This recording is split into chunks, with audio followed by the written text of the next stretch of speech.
Assalamualaikum warahmatullahi wabarakatuh. Perkenalkan, nama saya Guntur Daksono dengan NIM 112204041. Di sini saya akan menjelaskan tentang perbedaan pemerintahan daerah dan pemerintahan daerah di Kulon Progo.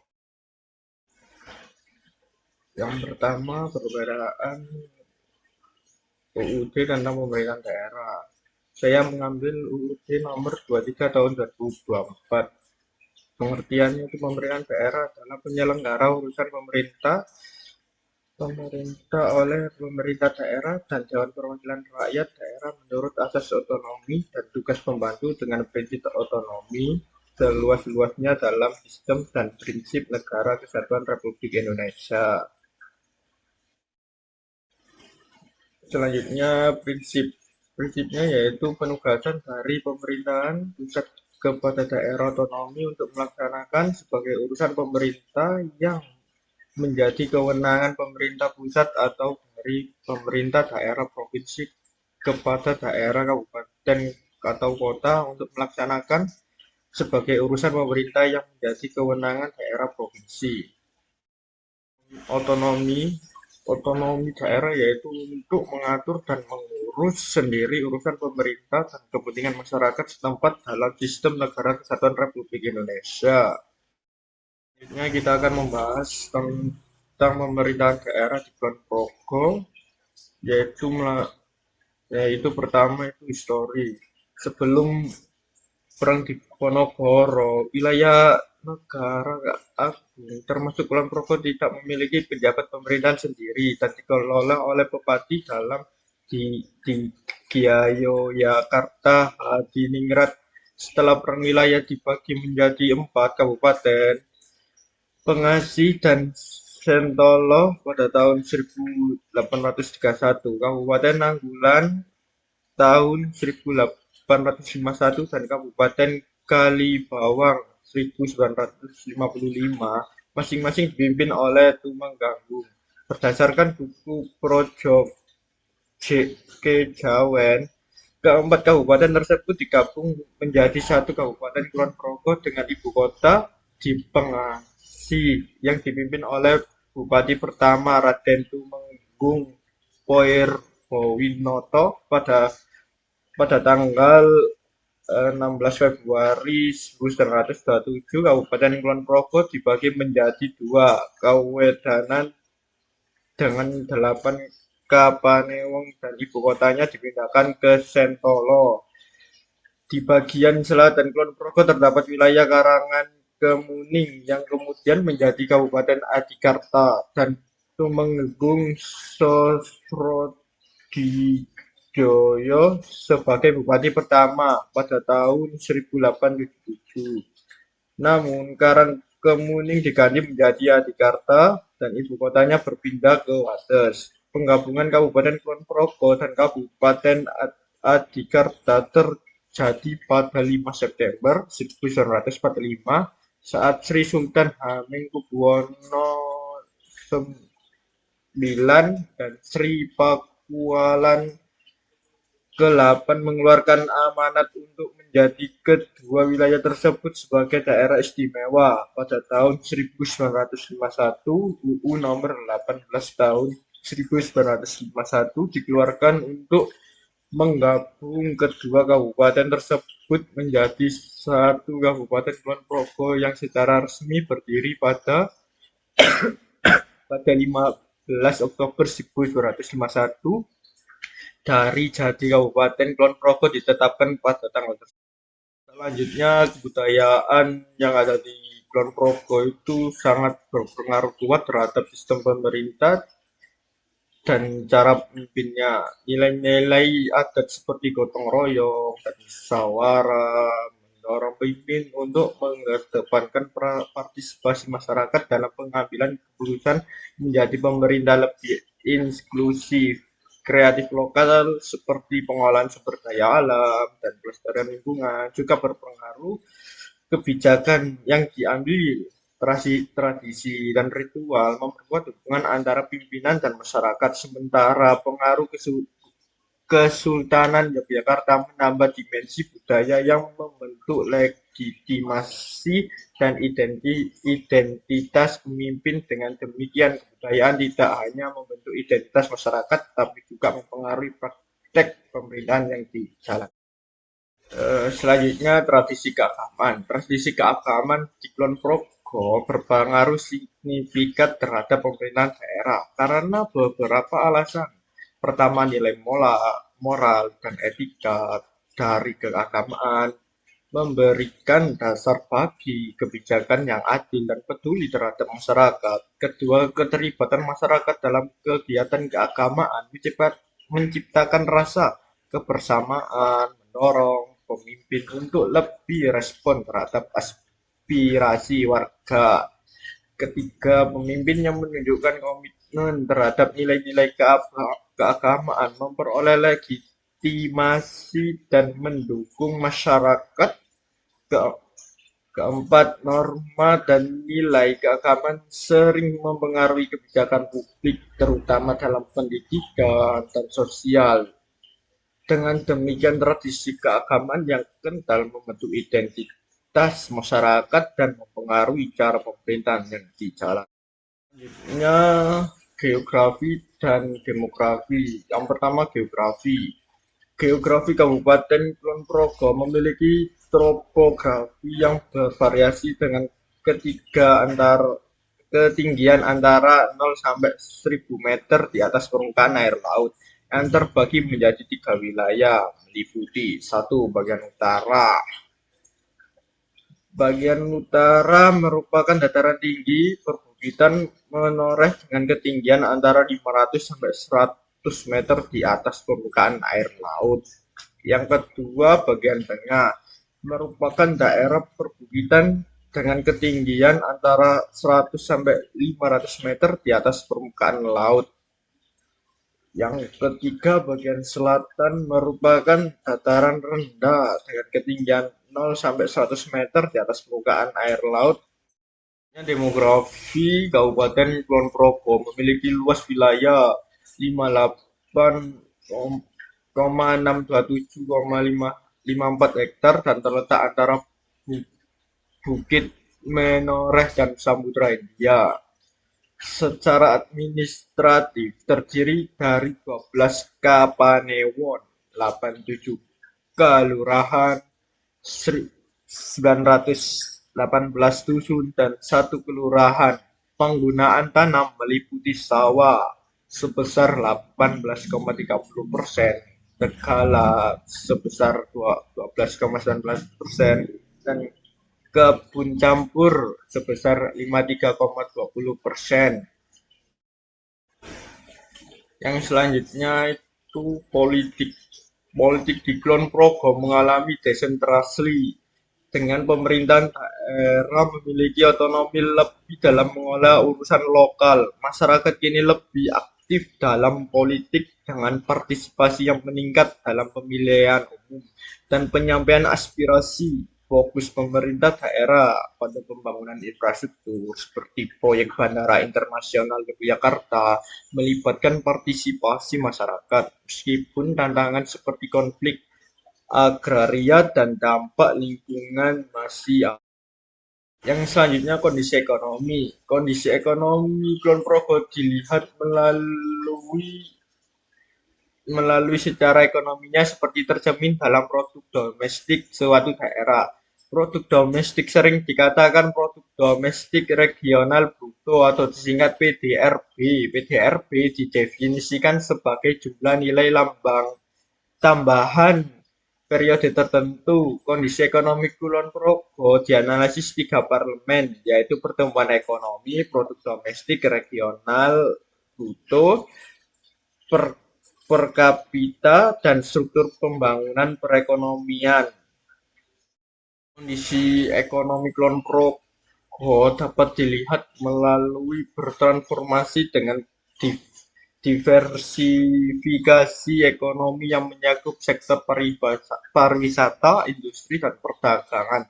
Terutama dengan adanya proyek Bandara Internasional Yogyakarta, akses terhadap pendidikan dan layanan kesehatan meningkat. serta partisipasi masyarakat dalam kegiatan sosial dan politik semakin tinggi. Meskipun modernisasi terjadi, masyarakat tetap berupaya melestarikan budaya dan tradisi lokal. Asas utama pemerintahan daerah Kulon Progo desentralis adalah pengalihan wewenang dari pemerintah pusat ke pemerintahan daerah untuk mengolah urusan pemerintah dan pembangunan secara lebih mandiri. Dalam konteks Kulon Progo, pemerintahan daerah diberikan otonomi lebih besar untuk mengambil keputusan dan melaksanakan kebijakan yang sesuai dengan kebutuhan lokal. Ini memungkinkan masyarakat lebih terlibat dalam proses pemerintahan dan pembangunan di daerah mereka. Seperti ada yang di UU nomor 32 tahun 2004 tentang pemerintahan daerah. Yang selanjutnya OPD Kabupaten Kulon Progo. Organisasi Perangkat Daerah atau disingkat OPD Kulon Progo adalah lembaga pemerintah yang bertugas melaksanakan urusan pemerintah dan pembangunan di daerah.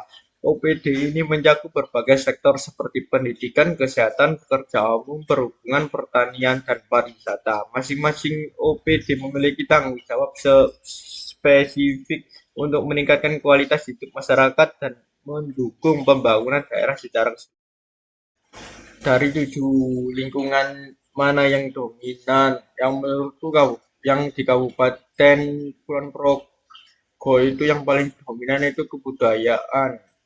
Alasannya yang pertama itu Kulon Progo memiliki identitas budaya yang kuat, terbentuk dari sejarah, tradisi, dan nilai-nilai yang diwariskan turun-menurun.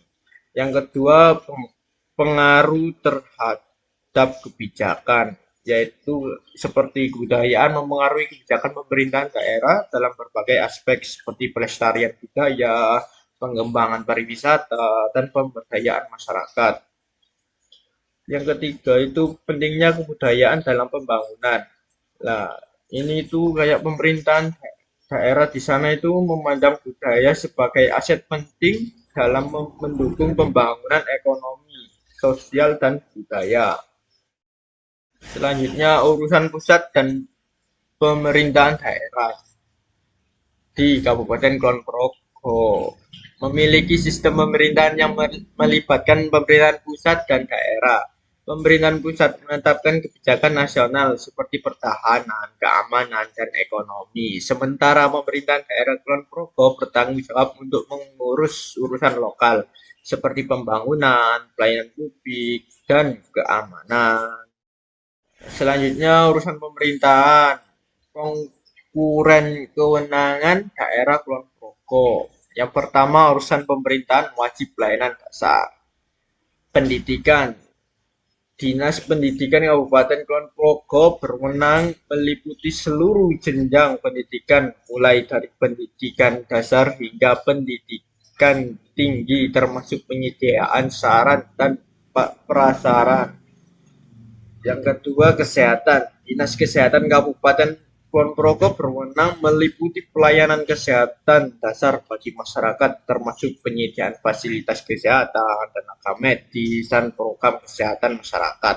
Yang ketiga, pekerjaan umum dan penataan ruang. Dinas Pekerjaan Umum dan Penataan Ruang Kabupaten Kulon Progo berwenang meliputi pembangunan dan memelihara infrastruktur publik seperti jalan, jembatan, irigasi, dan lainnya. Yang keempat, perumahan rakyat dan kawasan pemukiman. Dinas Perumahan Rakyat dan Kawasan Permukiman Kabupaten Kulon Progo berwenang meliputi menyediakan perumahan yang layak bagi masyarakat berpenghasilan rendah dan penataan kawasan permukiman yang aman, nyaman, dan sehat.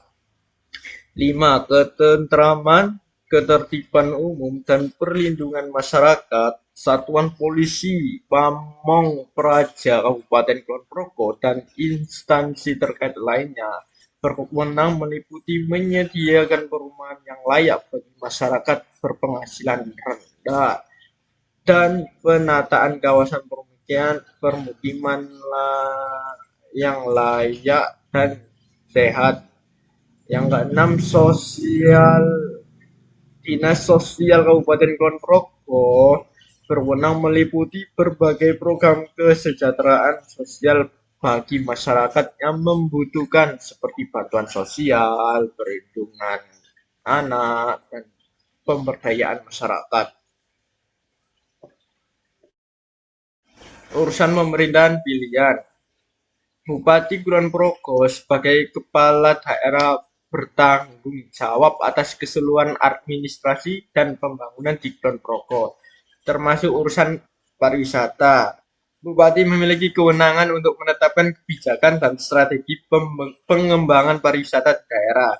Dinas Pariwisata Kulon Progo. Dinas Pariwisata merupakan instansi yang secara khusus menangani urusan pariwisata di Kulon Progo. Dinas ini bertanggung jawab untuk merancang dan melaksanakan program pengembangan pariwisata, melakukan promosi dan pemasaran destinasi wisata, mengelola dan mengawasi objek wisata, serta memberi pembinaan dan pelatihan kepada pelaku pariwisata. Badan, Badan Pengelola Pariwisata atau disingkat BPP Kulon Progo, beberapa daerah memiliki badan pengelola pariwisata yang dibentuk khusus untuk mengelola objek wisata terutama atau wilayah pariwisata tertentu. BPP bertanggung jawab untuk mengelola dan mengembangkan objek wisata secara profesional. Selanjutnya, geografi dan demografi. Yang pertama, geografi. Geografi Kabupaten Kulon Progo memiliki topografi yang bervariasi dengan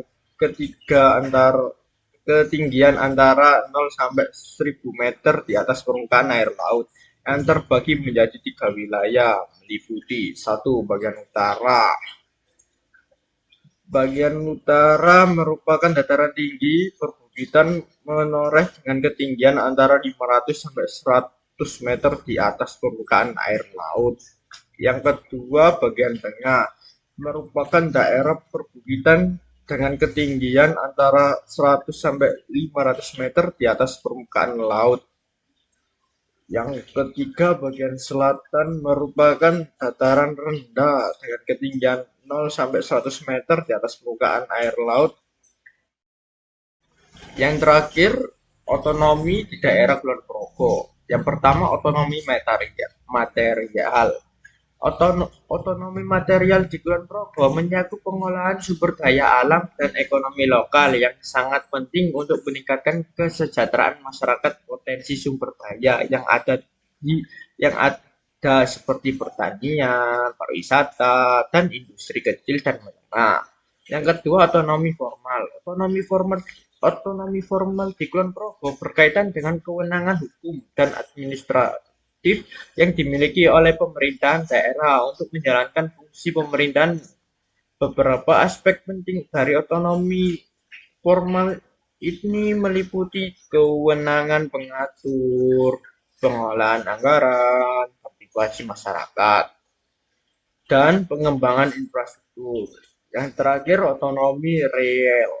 Otonomi real mencakup pada hak dan kemampuan masyarakat untuk mengatur dan mengelola kehidupan sosial dan kebudayaan mereka sendiri. Di Kulon Progo, otonomi real dapat dilihat melalui beberapa aspek berikut. Yang pertama itu pelestarian budaya lokal, partisipasi dalam pengambilan keputusan, pemberdayaan komunitas, dan pengaturan identitas lokal. Sekian penjelasan tentang pemerintahan daerah di Kulon Progo. Bila ada salah kata maupun hal-hal yang tidak enak, saya mengucapkan mohon maaf yang sebesar-besarnya. Wassalamualaikum warahmatullahi wabarakatuh.